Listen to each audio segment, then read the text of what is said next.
तो welcome friends, I hope आप लोग बहुत ही अच्छे होंगे। यहाँ पे देखिए आपके लिए बहुत ही इंपॉर्टेंट वीडियो होने वाली है, बहुत ही very very most important video होगी, क्योंकि यहाँ पर पूरा सॉल्विंग आपको बताया जाएगा। ठीक है, जो आपने पेपर देकर आया है उसका पूरा मिलान कर लीजिए और अच्छी तरीके से अपने पेपर को यहाँ पर मिला लीजिए कि हमने क्या सही किया क्या गलत किया। ठीक है, तो पूरी वीडियो आपको देख कर जाना है और लास्ट तक जुड़े रहना है। ठीक है, देखिए आपका पेपर मॉडल पेपर है, आज का पेपर 24 मार्च हिंदी कक्षा 10 का मॉडल पेपर है।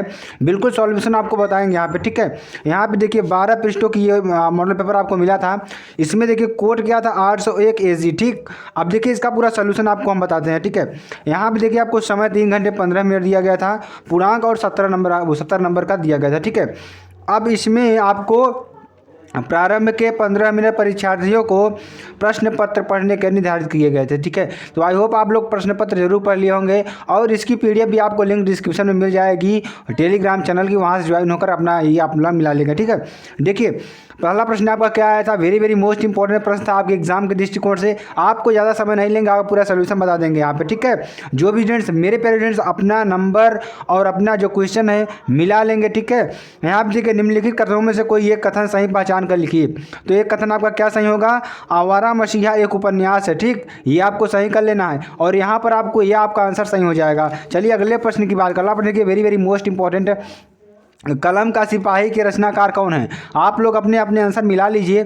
तो कलम के सिपाही के जो रचनाकार हैं अमृत राय हैं। कौन है, अमृत राय जी हैं। वेरी वेरी मोस्ट इंपॉर्टेंट है यहाँ पे। और देखिए निम्नलिखित में से किसी एक कृति लेखक का नाम लिखाइए। ठीक है, तो क्या भूलूं क्या याद करूँ आपको लिख लेना, हरिवंश राय बच्चन जी की है। ठीक, अब देखिए चौथे प्रश्न को, जो चौथा प्रश्न देखिए है, सूरज का 7वां घोड़ा के लेखक कौन है। तो इनके लेखक कौन है, धर्मवीर भारती। ठीक, धर्मवीर भारती। अगला देखिए, उसने कहा था किस विधा की रचना है। तो उसने कहा था यहाँ एक कहानी है। ठीक है, आपका क्या है, यहाँ एक कहानी है। चलिए आगे देखिए, रीतिबद्ध काव्य धारा के 2 कवियों के नाम लिखिए। तो कौन कौन से हमारे, रसिक मोहन, तुलसी भूषण। ठीक, इन दोनों का नाम आपको लिख देना था। अब देखिए छायावाद की किन्हीं 2 मुख्य विशेषताओं का उल्लेख कीजिए, प्रकृति प्रेम और नारी प्रेम। यानी जो छायावादी था उसमें प्रकृति के प्रति प्रेम था और नारियों के प्रति भी प्रेम था। ठीक है, यहाँ पे देखिए प्रिय प्रवास की बात करेंगे। प्रिय प्रवास रचनाकार कौन है, हमारे अयोध्या सिंह हरिओं उपाध्याय जी हैं। ठीक, तो ये आपको सही कर लेना, वेरी वेरी मोस्ट इंपॉर्टेंट आपके लिए है। अब देखिए सबसे ज़रूरी चीज़ था आपका क्या, हमारा गद्यांश। गद्यांश में देखिए आपका 6 नंबर मिलता है। तो जो भी स्टूडेंट्स हमारे सही किए होंगे वो यहाँ पर आपको बताने का प्रयास करेंगे कि जो आपको गद्यांश दिया था कि कुसंग का ज्वर सबसे भयानक होता है, यह केवल नीति और सद्वृत्ति का ही नहीं नाश करता बल्कि बुद्धि का भी क्षय करता है। किसी युवा पुरुष की संगति यदि बुरी होगी तो वह उसके पैरों से बंधी चक्की के समान होगी, जो उसे दिन दिन अवनति के गड्ढे में गिराती जाएगी, और यदि अच्छी होगी तो सहारा देने वाली बाहु के समान होगी, जो उसे निरंतर उन्नति की ओर उठाती जाएगी। ठीक है, तो ये देखिए जो उपयुक्त गद्यांश था ये आपका था, किसने लिखा था, रामचंद्र शुक्ल द्वारा लिखा गया था। किसके द्वारा, रामचंद्र शुक्ल द्वारा लिखा गया था। और पाठ का नाम क्या था, मित्रता। ठीक, तो आपको ये लिख देना है और आपको रेखांकित अंश की व्याख्या कर देना। कुसंग के ऊपर आपको अच्छी तरीके से मालूम है जिस तरीके से करना है, अथवा में देखिए दिया था। और आपको देखिए चलिए अब यहाँ पर अगला जो प्रश्न था आपका, एक काव्य सौंदर्य लिखिए। तो यहाँ पे देखिए हमने इसका किया काव्य सौंदर्य, सच्चा प्रेम वही है जिसकी तृप्ति आत्मबलि पर निर्भर हो, त्याग बिना निष्प्राण प्रेम करो, प्रेम पर प्राण निछावर, देश प्रेम का वह पुण्य क्षेत्र, अमल असीम त्याग से विलसित, आत्मा के विकास से जिसमें मनुष्यता होती है विकसित। ठीक, ये आपका लिखा गया था, रामनेश त्रिपाठी जी ने लिखा था और यह स्वदेश प्रेम चैप्टर से लिया गया है। ठीक, अब देखिए निम्नलिखित लेखकों में से किसी एक लेखक का जीवन परिचय दीजिए। हमने आचार्य रामचंद्र शुक्ल का जीवन परिचय कराया, उसको आप देख लीजिएगा। इसमें देखिए तुलसी, सूर, बिहारी दास, तीनों में से आपको मालूम होगा किसी का आप कर लीजिए, यहाँ पे कोई दिक्कत नहीं तो आपको मालूम ही होगा। ठीक, चलिए अब देखिए निम्नलिखित संस्कृत संदर्भ का हिंदी से अनुवाद लिखिए। तो ये लिया गया था भारतीय संस्कृति से। ठीक, ये आपका चैप्टर का नाम है भारतीय संस्कृति। उसके बाद आपको एक श्लोक लिख लेना था। ठीक, श्लोक लिख लीजिएगा वहाँ पे जो आपको याद हो। अब इसमें अगर न याद हो तो आप यही लिख सकते हैं जो श्लोक दिया था। ठीक, जो इस प्रथम मैंने दिया है ना, तो आपको यही लिख देना। अगर याद ही नहीं है तो क्या करेंगे। ठीक, अब देखिए निम्नलिखित प्रश्नों में से किन्हीं 2 प्रश्नों का उत्तर लिखिए। कुत्र मरणम मंगलम भवति, पुरुराज केन स युद्धम अकरोत्, ज्ञान कुत्र संभवति, ज्ञान कहाँ संभव है, तो ज्ञानम स्कूलम संभवत, यानी कि विद्यालय संभवत, ज्ञान कहाँ, विद्यालय में संभव है। ठीक है। चंद्रशेखर का आशीष, चंद्रशेखर क्या थे, तो चंद्रशेखर क्या थे, एक स्वतंत्रता सेनानी थे। आपको यहाँ पे आंसर देना है। हमने देखिए आपको करुण रस, हास्य रस करवाया था, वेरी वेरी मोस्ट इंपॉर्टेंट है, आप प्ले लिस्ट में चेक करते थे। हमने उपमा अलंकार भी बताया था, हमने छंद भी बताया था।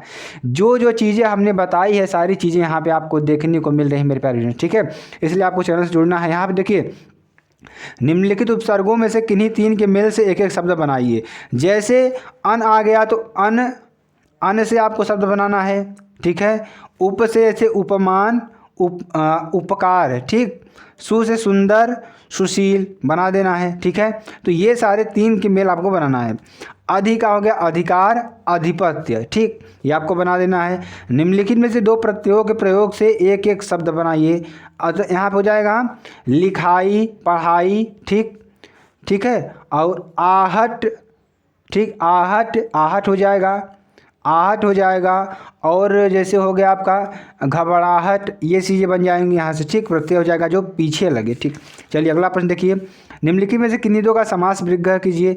चौराहा, जिसमें चार मार्गों का समूह चौराहा। ठीक, तीन भुजाओं से घिरा हुआ क्षेत्र जो है त्रिभुज कहलाता है। आपका यह बन जाएगा। किन्हीं दो शब्दों के दो दो पर्यायवाची लिखिए। बादल का देखिए, पुत्री का क्या हो जाएगा, अगर हम देखें तो बेटी, और हमारी क्या है बेटी, और एक हो भवानी भी होता है। ठीक है। कमल, जलज और पंकज आप जानते ही हैं। ठीक, चलिए दो शब्दों के तत्सम और तदभव लिखिए। ठीक, यानी कि दो शब्दों के तत्सम रूप लिखिए। ठीक, यहाँ से आपको लिख लेना है ये चीज़। अब देखिए दो का संदर्भ विच्छेद लिखिए। सुधन आगतम इसका हो जाएगा, तथा धन अयव। ठीक, ये आपका इसका हो जाएगा, ये आपको लिख लेना है। निम्नलिखित शब्दों में से किसी एक शब्द का पंचमी विभक्त बहुवचन लिखिए। मधु अथवा नदी का लिख लेना है पंचमी एक वचन बहुवचन। ठीक, तो आपको लिख लेना किसी एक का, वेरी वेरी मोस्ट इंपॉर्टेंट है आपका। निम्नलिखित में से किसी एक के धातु लकार पुरुष वचन लिखिए। ठीक है।